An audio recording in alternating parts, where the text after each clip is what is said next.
I think you'll enjoy this clip from a conference I spoke at a couple months ago. I share an interesting story just about a conversation I had, just the kind of conversation I want to have with someone who's a leader in a conservative evangelical church. And it was so interesting. I think you'll like what he had to say and what I thought and the conversation we had. And also at the end, I've got some real practical tips about what churches can do. And then at the very end, some words to my LGBT family. And yeah, I get a little bit of emotional. So I hope you enjoy the video. I'm so happy to be here today. I want to start off with this very interesting thing that happened. I flew in from Phoenix, and it was a direct flight, and it was a very long flight. And as I sat down in my window seat, I went past a gentleman who had a very Bible-y polo shirt on. And I thought to myself, this shall be interesting. So I later found out that he loves to have conversations with people on the plane to share the gospel with them. That is not quite how this conversation unfolded. It turned out that he is the president of a small Bible college. And he had been in Phoenix learning about a Christian college in Phoenix. And so he asked me, "What do you do?" It's always an interesting question. You know, it's a common question in our society, and it's a little bit of a grenade for me every time. You never know which way it's going to go. I have lots of ways to package it, but this time I decided to just go for it. He seemed like a friendly guy, and I thought we could have a conversation. So I said, I help Christians to be more inclusive of LGBTQ people, and I have a book, and I speak at conferences. And he, was a little bit like, oh, he probably saw the haircut, so he might have suspected, but I don't think he suspected that to come out of my mouth. We proceeded to have a conversation for the next 2 hours about how this plays out for him. And I mostly asked him questions and I was very interested in exploring his thinking on this topic.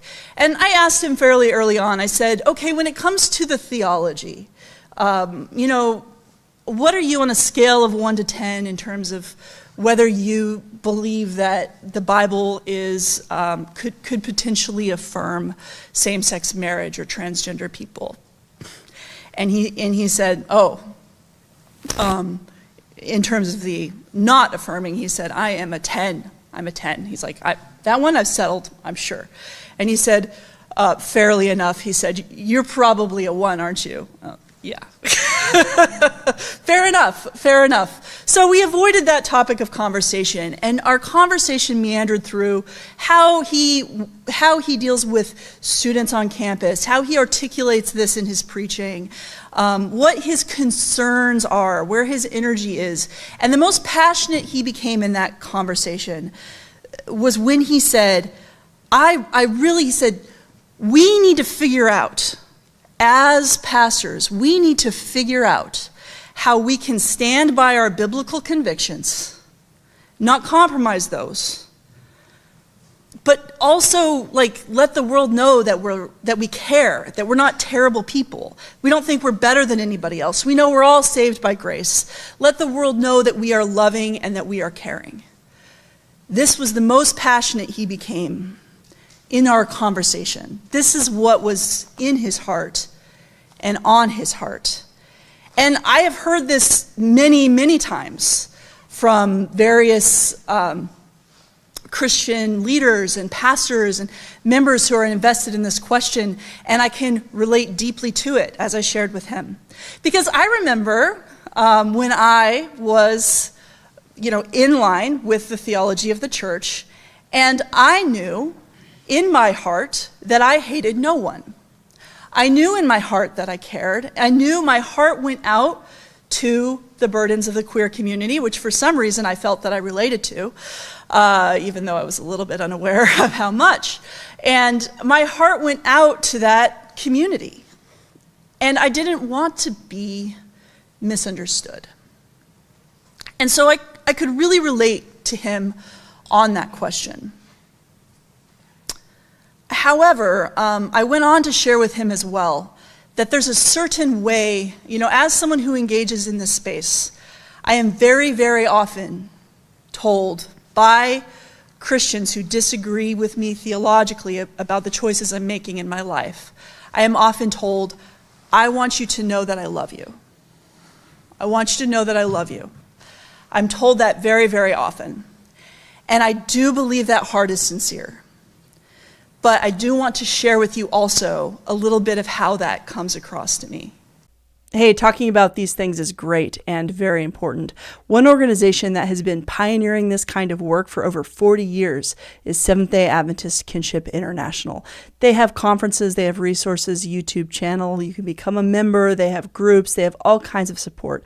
Check them out in my description below. And that is that the only time I really hear that I am loved is when someone is more concerned about what I think about them than they are the suffering of the LGBTQ community. So I went on to ask this gentleman, what is your experience with the queer students on your campus? And his experience was virtually none. I said, what are you doing for the queer students on your campus? He said, I think our counseling department has a group for them. Have you spoken to them? Do you know how that's going? You know, to be honest, I've never really had a conversation with them. Maybe they could tell you what it's like for the students on your campus. Maybe they could tell you what they're experiencing. Maybe you could start there. Maybe you could try to learn. Because here's the problem as we unpacked it together. He has constituents. He has alumni donors. He has parents of students. He has all of these people who are very vocal in terms of their needs and what they need to hear from him. The LGBTQ students on his campus are literally hiding from him. And this is the same on your campus. And this is the same in every Christian campus that is not affirming in the world. The people who are in the most need do not trust you, do not see themselves represented, and they are hiding from you. So we have a concern about our reputation as institutions, and this is understandable because we believe in the Adventist Church, we believe in our schools, we believe in our institutions, and we want to protect the reputations of those institutions, and that is understandable. But when you start prioritizing reputation over integrity, you end up with an institution that is rotten to the core. Because while the inside might be able to hold up the facade for a while, the outside might be able to hold up the facade for a while, the suffering on the inside will become evident over time. The rot of the institution will become evident over time. And I am sorry to tell you today that that rot is becoming evident to the entire world. And the reputation of Christ and Christianity is suffering. So what I told that man is I said, what if you didn't have words to express the love that you had to the queer community? What if you had to show it through the actual care that you showed to the LGBTQ community? What if you had to show it through the love that you embodied to the community? What if that was the only way you could protect the reputation of the church? Because guess what? That is the only way you can protect the reputation of the church.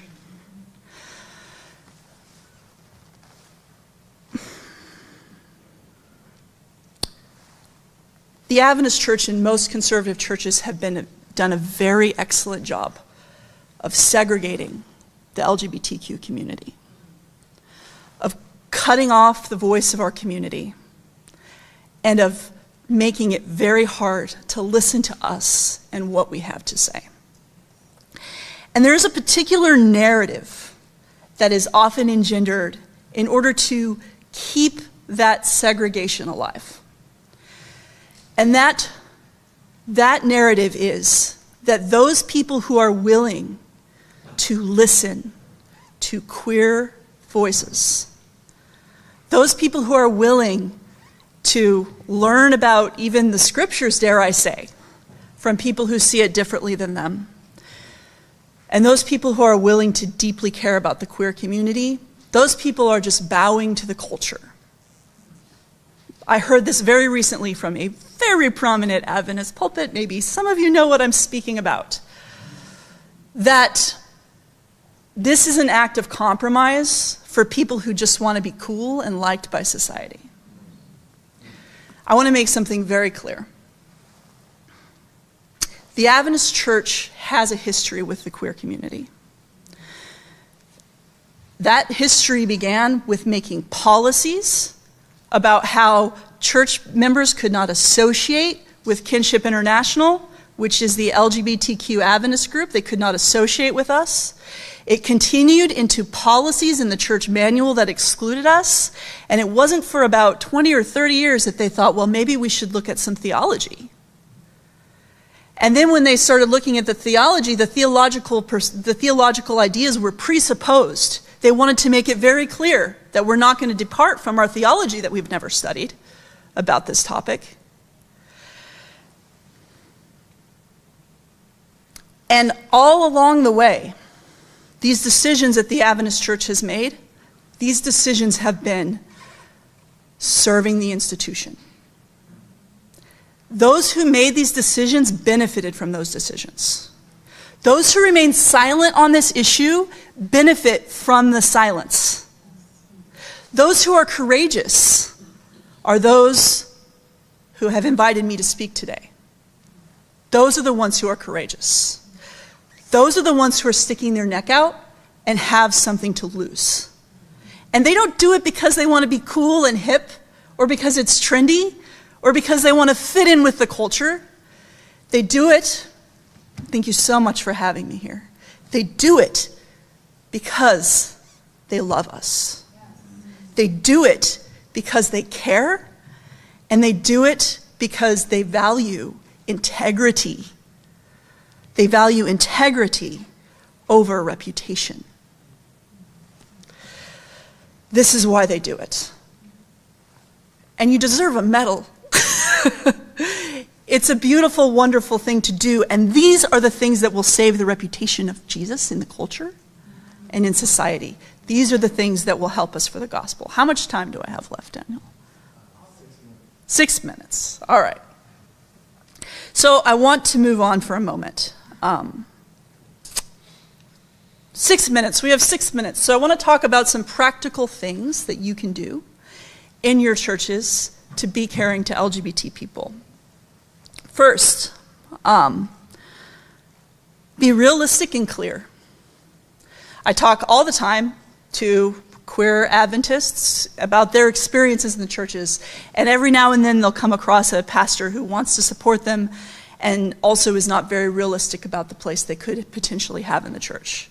And I'll occasionally come across someone who's a theology major and says, my pastor said, maybe you can be the first LGBTQ Adventist pastor. Maybe you can do it. Challenge them. Go through it. My friends, you are setting them up for disappointment. So be realistic and clear. Maybe you're not comfortable with everything that the church is doing. Maybe you wish it were different, but be realistic about the reality of their lives and what they may experience. Second, we need to start prioritizing the gospel and a person's relationship with Christ over and above this question of sexual orientation and gender and marriage. Because what is more important? That someone knows God or that someone gets married to the right gender? What is more important? And do you think that the gospel of God is powerful enough to change someone if they have this question wrong? Because if your answer is no, then you believe we are saved by our doctrine and not by the blood of Christ. So prioritize the gospel and Christ over doctrine and dogma and theology. Maybe we've got it wrong. But, God isn't up there waiting for us to get it wrong so that he can straighten us out, pun intended. So prioritize the gospel. And for the person who maybe has learned or has guessed that maybe they can trust you, and they've come to you with this question of their sexuality, realize that the implications that they have to live with on this question are much greater than yours, and allow them to take the responsibility that is truly theirs, which is to figure out what God wants them to do with their own lives. And don't try to interject yourself in that process, but allow them to wrestle and come beside them.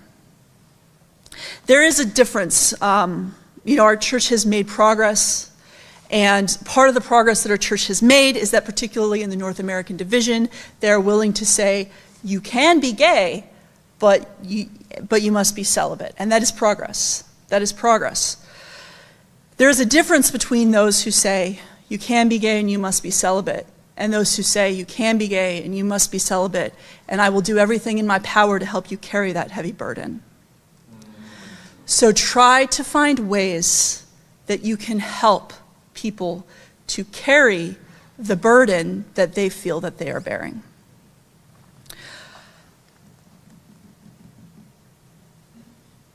Okay, the last moment I have, I want to take a word for my family, for the LGBTQ community. Whoever may be in my voice, in the hearing of my voice, and you know in your heart when you're family. And I just want to tell you that you may feel that you have to hide.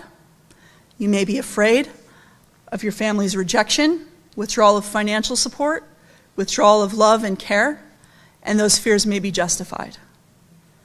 And that the path that you have to walk may be incredibly, excruciatingly hard. But I want you to know